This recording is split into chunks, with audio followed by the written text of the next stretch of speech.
15 गेंदें, 333 का strike rate और सिर्फ 9 गेंदों में 44 रन। मतलब ये किसी क्रिकेट वीडियो गेम की चीट कोड जैसा लगता है ना। बिल्कुल यार, ये असली क्रिकेट तो नहीं लग रहा। हाँ, अक्सर जब T20 क्रिकेट की बात होती है तो एक अघोषित नियम माना जाता है। एक उम्मीद होती है कि कोई भी बल्लेबाज मैदान पर आएगा, राइट, पहले पिच के मिजाज को समझेगा, राइट, अपनी नजरें जमाएगा। एग्जैक्टली, शुरुआती कुछ गेंदों पर सिंगल्स लेकर फील्ड प्लेसमेंट का जायजा लेगा और फिर धीरे धीरे अपनी पारी की लय बनाएगा। मतलब ये एक बहुत ही मापी हुई तार्किक प्रक्रिया मानी जाती है। हाँ, इसे हम एक तरह का पारंपरिक क्रिकेटिंग गणित कह सकते हैं। पहले सेट होना और फिर जब हालात अनुकूल लगे तब बड़े प्रहार करना। ये एक तसल्ली देने वाला पैटर्न है जो दशकों से चला आ रहा है।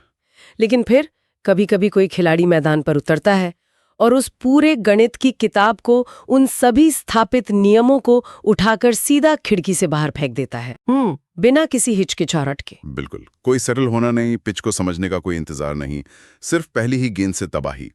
आज की इस खास डीप डाइव में, या कहें इस गहन चर्चा में, हम ठीक ऐसे ही एक तूफान के केंद्र में जाने वाले हैं। और ये चर्चा बहुत दिलचस्प होने वाली है। एकदम सही।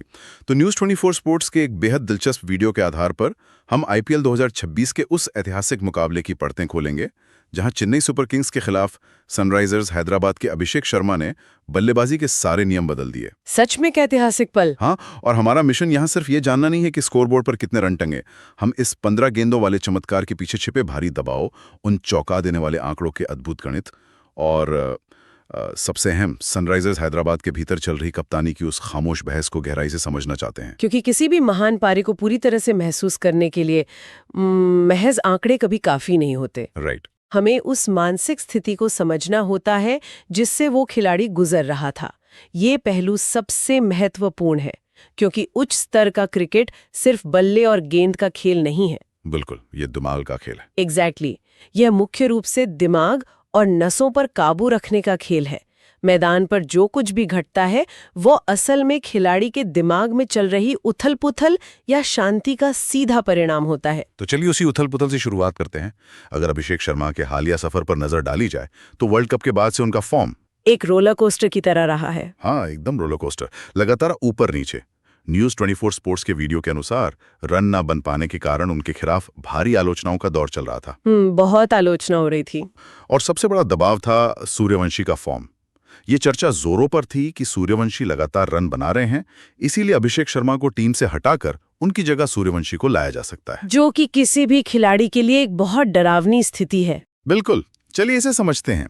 ये बिल्कुल वैसी स्थिति थी जैसे किसी एक्शन फिल्म का हीरो चारों तरफ से घिर चुका हो, सब मान चुके हों कि उसका खेल खत्म है, और तभी वो अपना सबसे बड़ा दांव चलता है। क्या बात है, बहुत सही उपमा है। शुक्रिया। अब एक सवाल उठता है, जब किसी खिलाड़ी के सिर पर टीम से निकाले जाने की तलवार लटक रही हो तो क्या ये दबाव उसे तोड़ता है या उसमें से उसका सर्वश्रेष्ठ बाहर निकालता है? यहाँ जो सबसे दिलचस्प बात है वो ये है कि यह पेशेवर खेलों का सबसे क्रूर और यथार्थवादी पहलू है। जब ये पता हो कि पीछे एक युवा फॉर्म में चल रहा खिलाड़ी आपकी जगह लेने के लिए तैयार खड़ा है और मीडिया लगातार बाहर होने की भविष्यवाणियां कर रहा है, तो इंसान तो टूट ही जाएगा। एग्जैक्टली। यह स्थिति किसी भी इंसान के आत्मविश्वास को पूरी तरह से चकनाचूर कर सकती है। ऐसे में डिफेंसिव या रक्षात्मक मानसिकता का आ जाना बहुत स्वाभाविक है। खिलाड़ी अपनी जगह बचाने के लिए खेलने लगता है, न कि टीम को जिताने के लिए। लेकिन एक सेकंड रुकिए, क्या ये वाकई इतना आसान है?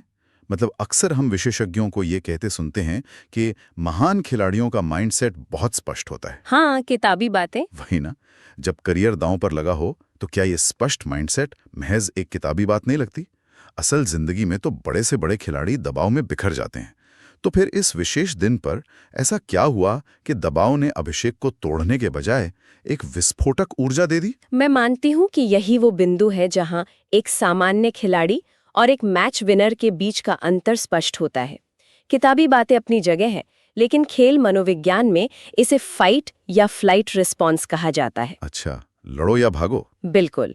जब दबाव चरम पर होता है तो कुछ एथलीटों का दिमाग बाहरी शोर को पूरी तरह से ब्लॉक कर देता है। इसे हम टनल विजन कहते हैं। Tunnel vision.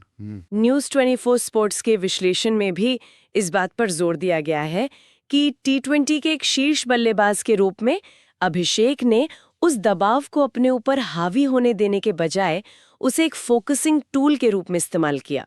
मतलब उन्होंने रक्षात्मक खेल नहीं खेला। बिल्कुल नहीं। उन्होंने अपनी जगह बचाने के लिए टुक टुक करके रन नहीं बनाए। इसके बजाय उन्होंने ये तय किया कि अगर बाहर जाना ही पड़ा तो वो अपने तरीके से जाएंगे। वाह!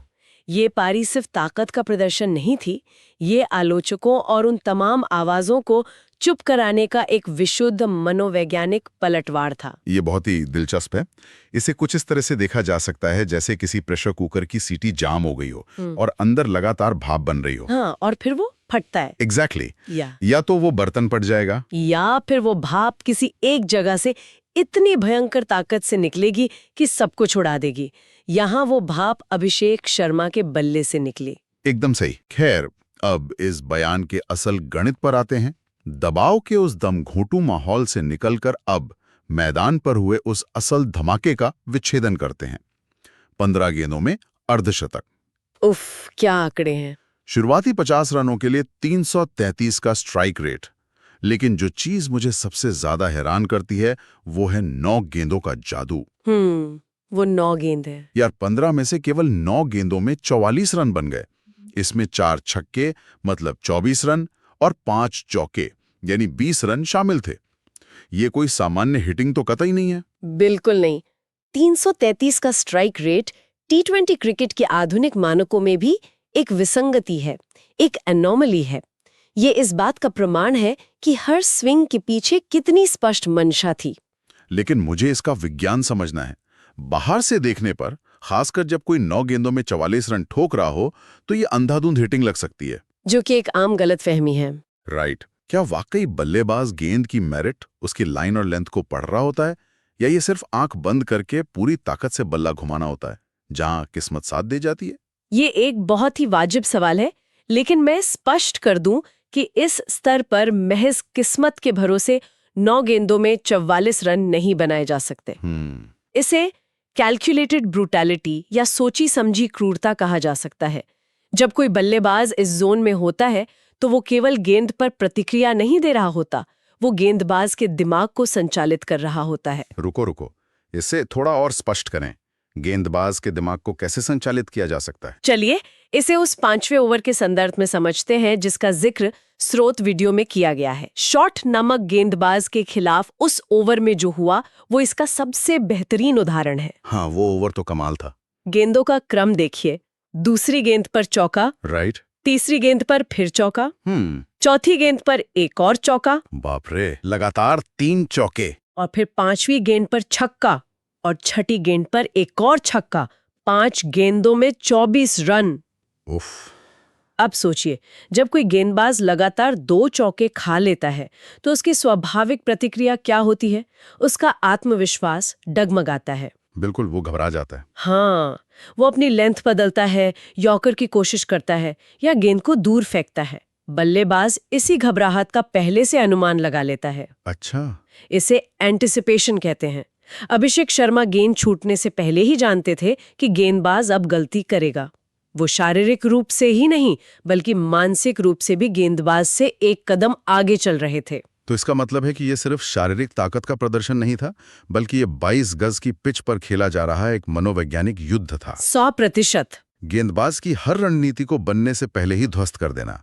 मतलब लगातार 3 चौके खाने के बाद किसी भी गेंदबाज का दिमाग शून्य हो सकता है, और आखिरी 2 गेंदों पर आए छक्के उसी शून्य पड़े दिमाग का नतीजा थे। एग्जैक्टली। अब इन तूफानी आंकड़ों को इतिहास के पन्नों और उसी मैच के बाकी परिदृश्य के साथ रखकर देखते हैं। स्रोत के अनुसार ये सनराइजर्स हैदराबाद के इतिहास का सबसे तेज अर्धशतक है। हाँ, यहाँ ये स्पष्ट करना जरूरी है कि आईपीएल के पूरे इतिहास में सबसे तेज अर्धशतक का रिकॉर्ड 12 गेंदों का है।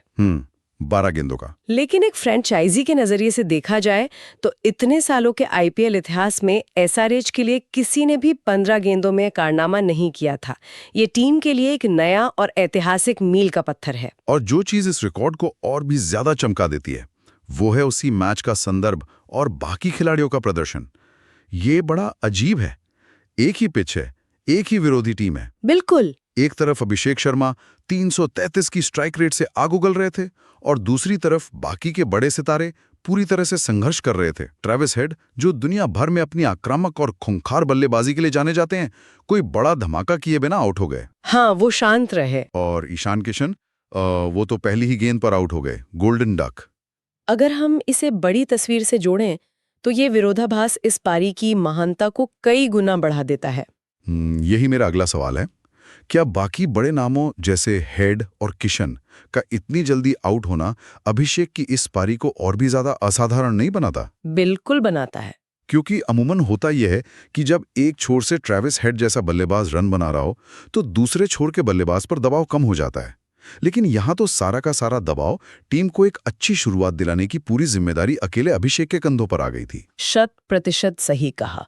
क्रिकेट के खेल में मोमेंटम या गति का बहुत महत्व होता है। जब हेड और किशन जैसे दिग्गज जल्दी आउट होते हैं तो फील्डिंग करने वाली टीम का आत्मविश्वास 7वें आसमान पर पहुंच जाता है। चेन्नई के हौसले बुलंद होंगे उस वक्त। जाहिर है, चेन्नई के गेंदबाज हावी होने की कोशिश कर रहे होंगे। फील्डर्स बल्लेबाजों के करीब आ जाते हैं और हर गेंद पर विकेट गिरने का दबाव महसूस होता है। एकदम दम घोंटू माहौल। हाँ, और ऐसे माहौल में जहां विकेट गिर रहे हो वहां 15 गेंदों में अर्धशतक ठोकना ये साबित करता है कि अभिषेक शर्मा एक अलग ही पिच पर बल्लेबाजी कर रहे थे। सही बात है। उन्होंने चेन्नई के गेंदबाजों को हावी होने का एक सेकंड भी नहीं दिया। अगर इसे तकनीकी भाषा में कहें तो उन्होंने मोमेंटम को विरोधी टीम की तरफ जाने से पहले ही छीन लिया और खेल के संतुलन को पूरी तरह से एक तरफा कर दिया। कमाल है। तो मैदान के अंदर के इस अद्भुत खेल, उस मनोवैज्ञानिक युद्ध और उन अविश्वसनीय आंकड़ों के बाद अब थोड़ा मैदान के बाहर चलते हैं। हाँ, क्योंकि असली ड्रामा तो वहां भी था। बिल्कुल, क्योंकि इस गहन विश्लेषण का एक बहुत ही महत्वपूर्ण हिस्सा वो राजनीति और नेतृत्व का खेल है जो बाउंड्री लाइन के बाहर चल रहा था। न्यूज़ 24 स्पोर्ट्स के वीडियो में एक बहुत ही प्रासंगिक और दिलचस्प बहस को छुआ गया है जो इस टीम के इर्द गिर्द चल रही है, कप्तानी की बहस। ये फ्रेंचाइजी क्रिकेट का एक बहुत ही जटिल और कई बार विवादित पहलू है। टीम डायनामिक्स और मैनेजमेंट के फैसले अक्सर ऐसे होते हैं जो बाहर से देखने पर समझ नहीं आते, लेकिन ड्रेसिंग रूम के अंदर उनका बहुत गहरा असर होता है। बिल्कुल। अब देखिए, स्रोतों के अनुसार इस सीजन में ईशान किशन को सनराइजर्स का कप्तान बनाया गया। अब इसमें कोई शक नहीं कि ईशान एक सीनियर प्लेयर हैं और उनके पास बहुत अनुभव है। वो इंटरनेशनल प्लेयर है। लेकिन यार, वे एसआरएच से सिर्फ 1 साल पहले ही जुड़े थे। दूसरी ओर अभिषेक शर्मा कई सालों से सनराइजर्स हैदराबाद का हिस्सा है। वो टीम के पुराने सिपाही हैं। एग्जैक्टली। उन्होंने उस जर्सी में अपना पसीना बहाया है, टीम के सबसे बुरे दौर देखे हैं और अच्छे समय में भी लगातार योगदान दिया है। वीडियो में ये साफ तौर पर कहा गया है कि कप्तानी के लिए अभिषेक शर्मा एक बेहतर विकल्प हो सकते थे क्योंकि वे टीम के पुराने और वफादार खिलाड़ी हैं। जो कि एक बहुत ही लॉजिकल पॉइंट है। हाँ, इसे समझने के लिए हम कॉर्पोरेट जगत का ही उदाहरण ले सकते हैं। मान लीजिए कोई कर्मचारी किसी कंपनी में सालों से दिन रात एक करके मेहनत कर रहा है, कंपनी के हर संकट में साथ खड़ा रहा है। Loyal employee. राइट। लेकिन जब नेतृत्व सौंपने या प्रमोशन की बारी आती है तो मैनेजमेंट अचानक किसी बाहरी व्यक्ति को लाकर बॉस की कुर्सी पर बैठा देता है। उस वफादार कर्मचारी पर क्या गुजरती होगी? ये तुलना बहुत ही सटीक है और ये भावना किसी भी इंसान को अंदर से खोखला कर सकती है। फ्रेंचाइजी क्रिकेट में अक्सर देखा जाता है कि टीम मैनेजमेंट स्थिरता या वफादारी के बजाय स्टार पावर, बाहरी नामों या बड़े चेहरों को तरजीह देता है, जो कि दिल तोड़ने वाला होता है। इससे टीम के भीतर एक अजीब सी खामोशी, एक अनकहा असंतोष पैदा हो सकता है। खिलाड़ी खुले तौर पर कुछ नहीं कहते, लेकिन वो निराशा उनके प्रदर्शन या बॉडी लैंग्वेज में छलकने लगती है। तो क्या ये निष्कर्ष निकाला जा सकता है कि ये 15 गेंदों वाली आंधी, ये जो विस्फोट मैदान पर हुआ, ये केवल चेन्नई के गेंदबाजों के खिलाफ नहीं था? मुझे भी ऐसा ही लगता है। क्या ये चयनकर्ताओं और टीम मैनेजमेंट के लिए खामोश लेकिन बहुत ही कड़ा जवाब था? क्योंकि वीडियो में एक लाइन है जो पूरी स्थिति को बहुत अच्छे से बयां कर देती है। वो कौन सी लाइन? उसमें कहा गया है, अभिषेक शर्मा को इन बातों की परवाह नहीं है, इन सब चीज की टेंशन उनको नहीं है। उनको सिर्फ एक ही काम करना आता है, तेजी से रन बनाना और विरोधी गेंदबाजों को उड़ाना। बहुत ही पावरफुल लाइन है। यहाँ जो बात सबसे ज्यादा ध्यान खींचती है वो है लीडरशिप या नेतृत्व की असली परिभाषा। नेतृत्व केवल कप्तान का आर्म बैंड पहनने या आधिकारिक टैग हासिल करने से नहीं आता। जब किसी प्रतिभावान व्यक्ति को वो मान्यता नहीं मिलती जिसका वो हकदार है, तो उसके सामने 2 ही रास्ते बचते हैं। अच्छा, वो क्या? पहला रास्ता शिकायत करना, राजनीति का हिस्सा बनना और उस नकारात्मकता में अपने ही खेल को खराब कर लेना। जो बहुत से खिलाड़ी करते भी हैं। हाँ, लेकिन दूसरा रास्ता वो है जो अभिषेक शर्मा ने चुना। अपना सिर नीचे रखना, मैदान पर उतरना और अपने बल्ले से इतना शोर मचाना कि दुनिया और मैनेजमेंट को सुनना ही पड़े। क्या बात है। बिना कप्तान बने भी जब कोई खिलाड़ी अपनी टीम के लिए सबसे मुश्किल काम करता है, जब वो हार के जबड़े से जीत खींच लाता है और दिग्गजों के फ्लॉप होने पर अकेले किला लड़ाता है, तो ड्रेसिंग रूम में बैठे बाकी खिलाड़ी उसी को अपना असली लीडर मानते हैं। बिल्कुल सही। पद की मोहताज लीडरशिप नहीं होती, संकट के समय किया गया प्रदर्शन ही सबसे बड़ा नेतृत्व होता है। ये एक बहुत ही शक्तिशाली विचार है। तो अगर इस पूरी चर्चा के धागों को एक साथ जोड़ा जाए तो क्या तस्वीर उभरती है? ये सिर्फ एक T20 मैच की 15 गेंदों की कहानी नहीं है। बिल्कुल नहीं, ये उससे कहीं बड़ी है। ये एक ऐसे खिलाड़ी के सफर की कहानी है जो चारों तरफ से दबाव से घिरा हुआ था, जिसका फॉर्म साथ नहीं दे रहा था, जिसके पीछे एक युवा खिलाड़ी उसकी जगह लेने के लिए तैयार था और जिसे शायद उसकी वफादारी के बावजूद टीम का नेतृत्व नहीं सौंपा गया। ऐसे चक्रव्यूह में फंसने के बाद उसने क्या किया? उसने इतिहास का सबसे तेज अर्धशतक जड़ दिया। एक ही झटके में अभिषेक शर्मा ने अपने फॉर्म की सारी चिंताओं को हवा में उड़ा दिया। एकदम हवा में। उन तमाम आलोचकों की आवाजों को खामोश कर दिया जो सूर्या कुमार या सूर्यवंशी की बातें कर रहे थे। और सबसे बड़ी बात, SRH के इतिहास में अपना नाम स्वर्ण अक्षरों में दर्ज कर लिया। और ये भी रेखांकित करना आवश्यक है कि ऐसा प्रदर्शन कोई रातों रात होने वाला चमत्कार नहीं है। इसके पीछे मेहनत होती है। बिल्कुल, इसके पीछे वो मानसिक दृढ़ता और सालों का अभ्यास है जो किसी खिलाड़ी को इस काबिल बनाता है कि वो दबाव को अपनी ताकत में बदल सके। जब कोई खिलाड़ी 333 की स्ट्राइक रेट से खेलता है तो वो केवल क्रिकेट की गेंद को बाउंड्री के पार नहीं भेज रहा होता है। तो फिर क्या कर रहा होता है? वो असल में अपने अंदर के डर, बाहरी शोर और आलोचनाओं को बाउंड्री के पार भेज रहा होता है। वाह, ये बहुत गहरा पॉइंट है। मैं मानती हूँ कि ये पारी आने वाले समय में खेल मनोवैज्ञानिकों और युवा बल्लेबाजों के लिए एक केस स्टडी का काम करेगी कि कैसे सबसे विपरीत परिस्थितियों में भी पूरी तरह से अपने जोन में केंद्रित रहा जाए। वाकई खेल के मैदान पर ऐसे पल बहुत कम आते हैं जब कोई एक खिलाड़ी पूरे सिस्टम को चुनौती देता हुआ नजर आता है। ये एक ऐसी पारी है जिसे क्रिकेट प्रेमी सालों तक याद रखेंगे। बिल्कुल याद रखेंगे। लेकिन इस गहन विश्लेषण को समाप्त करते हुए ये पूरी घटना हमारे सामने एक ऐसा सवाल भी छोड़ जाती है जो सिर्फ क्रिकेट के मैदान तक सीमित नहीं है, बल्कि उस पूरी व्यवस्था पर सवाल उठाता है जिस पर आजकल की फ्रेंचाइजी टीमें काम करती हैं। जरा इस पर गौर कीजिएगा। जब किसी भी फ्रेंचाइजी टीम में वफादारी, लगातार किए गए संघर्ष और लंबे समय के जुड़ाव को दरकिनार करके बाहरी सितारों को रातों रात नेतृत्व सौंप दिया जाता है, तो क्या व्यक्तिगत खिलाड़ियों का ऐसा विस्फोटक प्रदर्शन वास्तव में सिर्फ टीम की जीत के लिए होता है? एक बहुत ही मुश्किल सवाल। या फिर क्या ये उस आंतरिक असंतोष और खुद को साबित करने की एक आक्रामक विद्रोही प्रतिक्रिया भी होती है? अक्सर दिमाग में आता है कि अगली बार जब कोई खिलाड़ी इस तरह की चमत्कारी पारी खेले, असंभव से लगने वाले स्ट्राइक रेट से हर गेंद को स्टैंड्स में भेजे, तो एक पल के लिए सोचिएगा, उसके बल्ले से निकल रही वो तेज गूंजती हुई आवाज असल में किसे जवाब दे रही है? क्या वो सामने खड़े विरोधी टीम के बेबस गेंदबाज को जवाब दे रही है, या फिर अपने ही डगआउट में बैठे मैनेजमेंट को? इसी विचार के साथ हम आज की इस खास चर्चा को यहीं विराम देते हैं। जुड़े रहने के लिए धन्यवाद।